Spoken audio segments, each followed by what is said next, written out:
I really wish that in After Effects there was some kind of like stain remover effect, because as you can see I got a little too excited while I was baking. I don't know if you can tell, but there's some pumpkin stains on my shirt right now. I guess they're not really pumpkin colored anymore, they're just kind of like dark oily spots on my shirt, but it's all good. It just shows that sometimes you have to get your hands dirty or your clothes dirty for a good bake sale.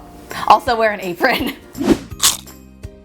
Hey guys, it's Rachel and I hope you're all having a great fall season now. As you might be able to tell, I am definitely having a great fall season. I am currently surrounded by tons and tons of pumpkin spice desserts, and if you are confused as to why I have so many desserts in front of me, then make sure to check out my tie-dye marshmallow video, and that explains all of my involvement with She's the First, which is a great nonprofit organization, and they provide scholarships to girls in low-income countries so that those girls can be the first in their family to graduate high school. It is a fantastic organization, and I will leave some links about them in the description box below, and I am so glad that you guys really liked my first She's the First video, and today we have got the second She's the First video. I realize that sounds a little bit confusing. Today we are doing a pumpkin spice bake sale. These desserts are all so tasty and they smell amazing too. Today I'll show you guys how to make this pumpkin spice roll cake. This guy is super cute, super simple, and I'll show you how to make him in just a little bit. But if you guys want to learn how to make these cookies or these cupcakes or these donuts, make sure to head on over to the She's the First channel, and I'll have that video linked in the description box below. And without further ado, let's get started. First off, in a large bowl you need 3/4 cups of flour. Then add in a half teaspoon of baking soda, a half teaspoon of baking powder, a half teaspoon of cinnamon, a half teaspoon of cloves, a half teaspoon of patience, and a 1/4 teaspoon of salt. And then just whisk that all together. Set that aside, and then in a separate bowl you'll need 3 eggs. Add in a cup of sugar, and just mix that until it gets really thick and pale in color. It's going to take a little while, maybe about 6 minutes or so, and you'll be left with this very thick velvety mixture. Now add in 2/3 cups of pumpkin puree. Make sure this is 100% pure pumpkin puree, you don't want pumpkin pie filling, and just mix that through. Your mixture is going to be a little bit thinner now, but don't worry, that's totally normal. Now add in your dry ingredients, and mix those in. It's also always a nice idea to finish this off by hand, just to make sure you don't crush any of that fluff we just created. Now pour this into a 15 by 10 inch pan that has been greased and lined with parchment paper. And smooth it all out. Get it into all the corners, make sure it's all spread out. Then pop that into a 350-degree oven for about 13 to 15 minutes. The cake bakes really fast, and then when it comes out of the oven it should look like this. Right after it comes out of the oven, you want to cover it with a sheet of parchment paper, then lay a cooling rack on top, and give it a flip. Try to do this in one swift motion. I know that this part can be a little bit tricky because it feels kind of awkward, but I have faith in you.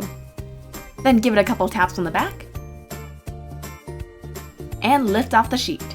And you can see this comes out so beautifully. Now peel off that back parchment paper. This cake is steaming hot. Look at that cool effect, very Halloween. Then add on another sheet of parchment paper and allow that to cool completely. This layer of parchment just ensures the cake doesn't dry out. And in the meantime, let's make our cream cheese frosting. You'll need 8 ounces of softened cream cheese, along with 6 tablespoons of softened butter, and just mix that until it gets nice and creamy. Now we're going to add in 1 cup of powdered sugar, and just keep mixing. Cream cheese frosting is probably my favorite. I like how the flavors are really balanced and it's not overly sweet. Now you can see I've just added in a teaspoon of vanilla extract and just mix that in. And now our cake should be cooled, so lift off that top sheet of parchment paper. Then I'm going to grab a serrated knife and just make little cuts along the cake about 1 centimeter apart. This is just going to make our cake a lot easier to roll. And now we're going to lay on the cream cheese frosting and just spread it out. Again, it's really important that your cake is completely cooled. If you do this while the cake is still warm, the frosting is just going to melt into the cake.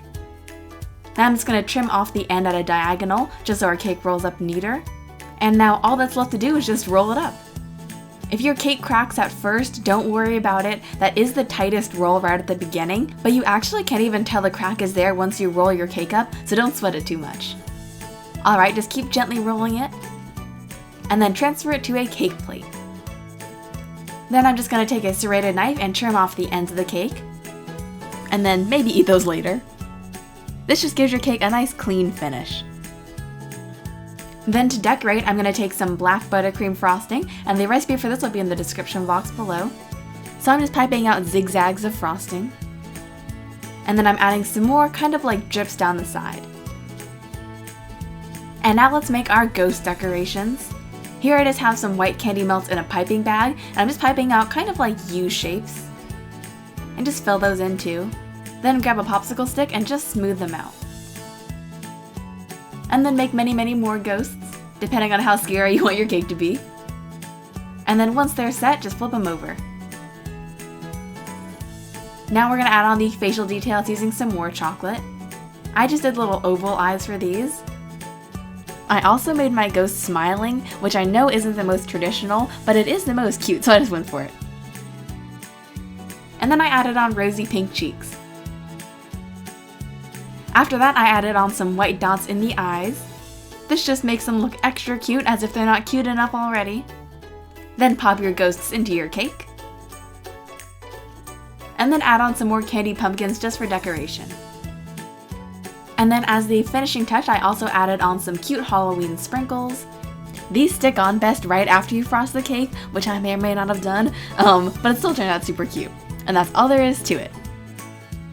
Alright guys, our pumpkin spice roll cake is finished now, and it looks so cute. You can probably tell I'm not a fan of the like scary desserts with like blood or fingers or anything like that. I like these cute little smiling ghosts instead. Look at them, they're so adorable. Anyways though, it is super cute, and I really hope you guys give it a try for your bake sale. And remember, this video does not stop right here. You can go out and host your own bake sale and whip up all of these really cute pumpkin desserts. And I'm not kidding, I whipped up all these desserts over the course of a single day. So really, if you get some friends together and you host a bake sale, it can be a lot of fun, and it is a great way to fundraise for girls' education. So I hope you guys have enjoyed this video. Don't forget to subscribe if you haven't already, because I post 2 new videos every week. You can also follow me on Facebook, Instagram, Snapchat, and Twitter at kawaiisweetworld, and then check out my website at kawaiisweetworld.com. And then finally, don't forget to check out all of these She's the First links in the description box below. I'll have the link to my She's the First video in the description box below. So many things in the description box below, and I'll see you guys all next time. Bye guys!